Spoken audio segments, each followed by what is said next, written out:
প্রতিষ্ঠানের মহাসমারোহ হিসেবে পালিত হচ্ছে। আর আমাদের স্কুলে এর কিছু ব্যতিক্রম না। প্রধান শিক্ষক মাননীয় তৌফিকুল ইসলামের অনুপ্রেরণায় এবং লক্ষ্মীপুর স্যারের উদ্যোগে অন্যান্য স্যারম্যানদের সহযোগিতায় আজ আমাদের স্কুলে একটি সাংস্কৃতিক অনুষ্ঠান আয়োজিত হচ্ছে। এই সাংস্কৃতিক অনুষ্ঠানের সূচিতে রয়েছে আবৃত্তি, নাটক, গজল, হাস্যকৌতুক প্রভৃতি জিনিস। এখন পরম শ্রদ্ধেয় ডক্টর সর্বপল্লী রাধাকৃষ্ণের মূর্তিতে মাল্যদান করবেন আমাদের স্কুলেরই সহশিক্ষক পিন্টু চৌধুরী মহাশয়। ওনাকে স্টেজে আসার জন্য চৌধুরী মহাশয় প্রতিকৃতিতে মাল্যদানের মধ্য দিয়ে আমরা এই অনুষ্ঠানের শুভ সূচনা করছি।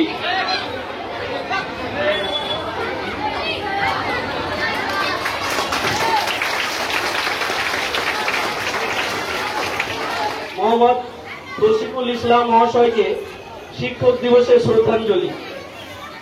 যার জ্ঞান বন্যী দায়িত্ব করে আমাদের অজ্ঞতা, যার সত্যান্বেষণ আমাদের করে সত্যনিষ্ঠ, যার আপসীম ন্যায় পরায়ণতায় আমরা হয়ে উঠি অন্যায় বিমুখ, যার বজ্রদৃঢ় ব্যক্তিত্ব আমাদের জীবন সংগ্রামের অনুপ্রেরণা, যার সৃজনশীলতায় জাগ্রত হয় আমাদের মৌলিকত্ব, যার মানবিকতা আমাদের পৌঁছে দেয় মনুষ্যত্বে, যার আস্তিক্য বুদ্ধির প্রভাবে আমাদের উদয় ঘটে শুভ বুদ্ধি, যার নিষ্ঠা আমাদের কর্মের প্রেরণা, যার বাগ্মিতায় আমরা বিমুগ্ধ, যার যুক্তিনিষ্ঠতা ভেঙে দেয় আমাদের মনের অচলাচল, যার সংযমে আমরা সংযমী, যার চারিত্রিক আদর্শে দীপ্তিমান হয় আমাদের ভবিষ্যৎ চলার পথ।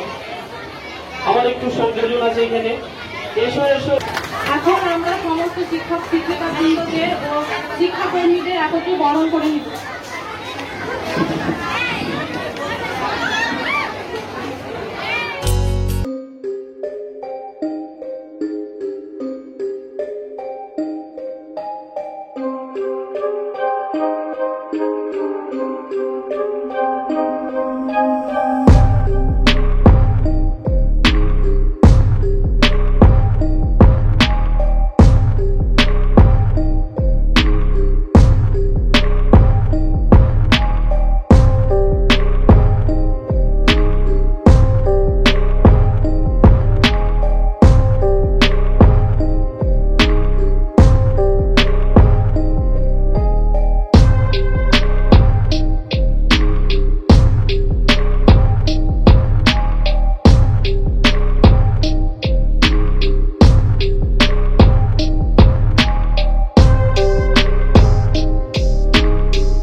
শিক্ষার সঙ্গে জড়িয়ে আছি তারা সকলেই কিন্তু এই দিনটাকে শিক্ষক দিবস হিসেবে পালন করছে।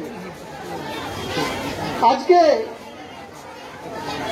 আমি মনে করি যে আজকে শিক্ষকদের কিছু বলার দিন নয়, আজকে ছাত্ররাই বলবে। শিক্ষকদের উদ্দেশ্যে ছাত্রদেরই আজকে বলার কিছু। যাই হোক, আমি তোমাদের সামনে এসেছি তোমাদেরকে। এখানে আশুতোষের তিনি ফ্যান ছিলেন, আশুতোষ মুখার্জি। তার ছেলে শ্যামাপদ মুখার্জির সঙ্গে তার বন্ধুত্ব। এদিকে ব্রিটিশ সরকারের মনোনীত যদুনাথকে যখন আচার্য করা হলো, তখন তার সঙ্গে বিরোধ হয়ে গেল। এইরকম পরিস্থিতির মধ্য দিয়ে 1931 সালে অক্সফোর্ড বিশ্ববিদ্যালয় থেকে নাইট উপাধি তিনি লাভ করলেন। 1948 সালে ভারতবর্ষের রাধাকৃষ্ণন কমিটি করা হলো শিক্ষার জন্য। সেই কমিটির সদস্য ছিলেন তিনি। শিক্ষার উন্নয়নের জন্য বেশ কিছু সুপারিশ করে তুলেছিলেন। ধন্যবাদ। আজকে এই মহতী সভায় আমাকে বলার একটা সুযোগ দিয়েছেন আমার প্রিয় ছাত্রছাত্রীরা, তাদেরকে আমার আন্তরিক অভিনন্দন। শুভ সকাল।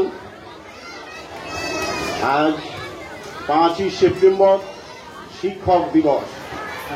তুমি কোন কাননে ফুল, কোন গগনে তারা, তোমায় কোথায় দেখেছি যেন কোন স্বপ্নের পারা। তুমি কোন কাননে ফুল, কোন গগনে তারা, তোমায় কোথায় দেখেছি যেন কোন স্বপ্নের পারা। তুমি কোন কাননের ফুল, কোন গগনের তারা। কবে তুমি গিয়েছিলে আঁখি পানে চেয়েছিলে, ভুলে গিয়েছি। কবে তুমি গিয়েছিলে আঁখি পানে চেয়েছিলে, ভুলে গিয়েছি। শুধু মনের মধ্যে থেকে আছে ওই নয়নের তারা।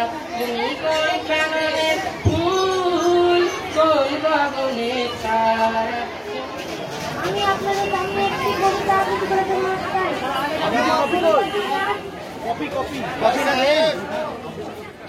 পালন মদন পাস করেছে ইতিহাসের মেয়ে, চাকরি পাওয়ার চেষ্টা করে যায় না তবু থেমে।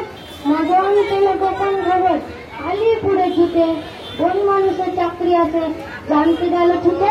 বন মানুষের মুখোশ পরে থাকতে হবে খাঁচায়, মাইনে পাবে 700 টাকা, আবার কবে টাকা। একটি বেকার মদন অনেক থাকে চাকরিখানা নিল, দর্শকেরাও বেজায় খুশি দারুণ মজা পেল। একদিন তো লম্ব দিয়ে ফেললো পাশের খাঁচায়, সেখানে ছিল নেকড়ে বাঘ, কেউ বা তাকে বাঁচায়। হালুম করে বাঘবাজি যেই তুলেছে খাবার, নেকড়ে চেঁচাই বিষম মরে গেলুম বাবা। বাঘটি বলল কেন উঠছে কেন ঘেমে, আমিও ভাই তোমার মতন ইতিহাসে নেমে। অসংখ্য ধন্যবাদ কার্তিক মাননীয় সভাপতি, বিচারক ও শিক্ষক শিক্ষিকা এবং ভাই ও বোনেরা। আজ 5ই সেপ্টেম্বর শিক্ষক দিবস উপলক্ষে আমার তরফ থেকে আপনাদের সবাইকে আন্তরিক শুভেচ্ছা জানাই। আজ 5ই সেপ্টেম্বর শিক্ষক দিবস উপলক্ষে আপনাদের সামনে আমি একটি কবিতা পাঠ করে শোনাতে চাই। কবিতাটির নাম হচ্ছে কর্মখালী, কবি দেবব্রত দত্ত।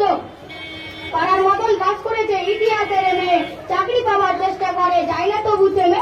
মতন পেল গোপন খবর আলিপুরে জুটে, বন মানুষের চাকরি আছে জানতে গেলে ছুটে। বেকার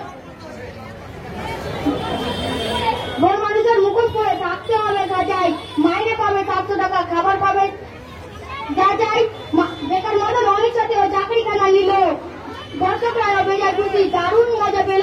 একদিন তো লক্ষ্য দিয়ে পড়লো পাশে খাঁচায়, পাশে ছিল নেকড়ে বাঘ, কেউ বা তাকে বাঁচায়। আলম করে বাঘ বাবাজি যেই তুলেছে থাবা, বন মানুষ চেঁচায় বিতুম মরে গেলুম বাবা। বাঘটা তখন বললো কেন উচ্চ কেন ঘেমে, আমিও ভাই তোমার মতন ইতিহাসে নেমে। আসসালামু আলাইকুম ওয়া বারাকাতুহু। বেকার মদন অনিচ্ছাতে চাকরিখানা নিল, দর্শকরাও বেজায় খুশি দারুণ মজা পেল। একদিনে তো লক্ষ্য দিয়ে পড়লো পাশে খাঁচায়, পাশেই ছিল নেকড়ে বাঘ, সেই বাতাকে বাঁচাই। হালুম করে বাঘবাজি যে তুলেছেন থাবা, বন মানুষের চেঁচাই দিতম মরে গেলুম বাবা। বাঘটা তখন বললো কানে উচ্চ কেন ঘেমে। বিশ্ববিদ্যালয়ের 6ম শ্রেণীর ছাত্র আমি একটি আপনাদের সামনে কবিতা আবৃত্তি করে শোনাতে চাই। কবিতাটির নাম কর্মখালী, কবি দেবব্রত দত্ত। পাড়ার মতন পাস করেছে ইতিহাসের এমএ, চাকরি পাওয়ার চেষ্টা করে যায় না তবু থেমে। মদন পেল গোপন খবর আলিপুরের জুটে, বন মানুষের চাকরি আছে জানতে গেল ছুটে। বন মানুষের মুখোশ পরে থাকতে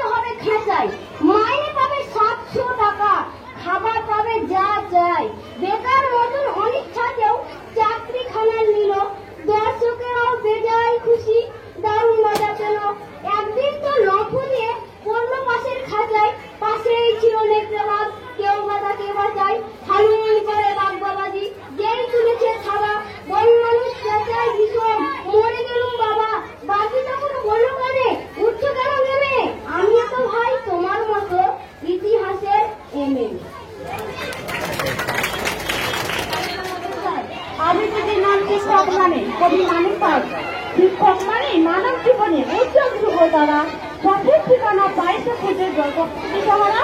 শিক্ষক মানে ভূগোল ছাপিয়ে মানবতার কারিগর, সংসারের ওই বিশাল সবুজে কান্ডারি নির্ভর। শিক্ষক মানে অন্ধকারে বিদ্যা আরো শেখা, দুচক মেলে বিশ্বটাকে সুন্দর করে দেখা। শিক্ষক মানে আরো সকল, শিক্ষক মানে গুরু, যাত্রী কাছে আরো আপনার সামনে আবৃত্তি পাঠ করে শোনাবো। আবৃত্তির নাম শিক্ষক মানে, কবি মানিক পাল। শিক্ষক মানে মানব জীবনে উজ্জ্বল ধ্রুব তারা, পথের ঠিকানা পায় সে খুঁজে যত আছে দিশেহারা। শিক্ষক মানে ভবন ছাপিয়া মানবতার কারিগর, সংসার হয়ে বিশাল সমুদ্র কান্ডার নির্ভর। শিক্ষক মানে অন্ধকারে দীপ্ত আলো শিখা, দুই চোখ মেলে বিশ্বটাকে সুন্দর করে দেখা।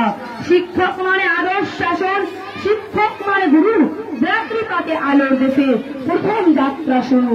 শিক্ষক মানে অনুর্ব জমিতে বীজ দক্ষ চাষি, ফসল ফলনে ভরিয়া দেওয়া ফুটিয়া তোলা হাসি। শিক্ষক মানে জন্মের পরে আরো এক জন্মের দাতা, সমাজ রাষ্ট্রে বিশ্ব যারা পেয়েছিল অধিষ্ঠান মানতে হবে রয়েছে সেখানে শিক্ষকের অবদাস। শিক্ষক মানে প্রকৃতি জীবনে জাগিয়া তোলা প্রাণ, শিক্ষকের কাছে ঋণ যে অনেক করো তার সম্মান। শিক্ষকের কাছে ঋণ যে অনেক করো তার সম্মান, করো তার সম্মান। আসসালামু আলাইকুম।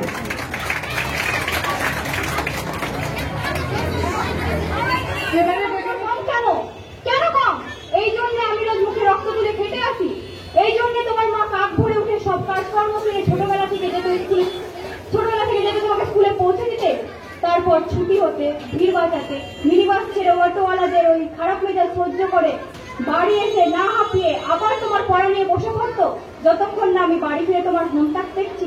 তারপর একদিন নারী খুব লেগে উঠবে রক্ত নিয়ে, কলঙ্কের ঘোমটা ছিল উন্মুক্ত হব জলে স্থলে আর উন্মুক্ত আকাশে।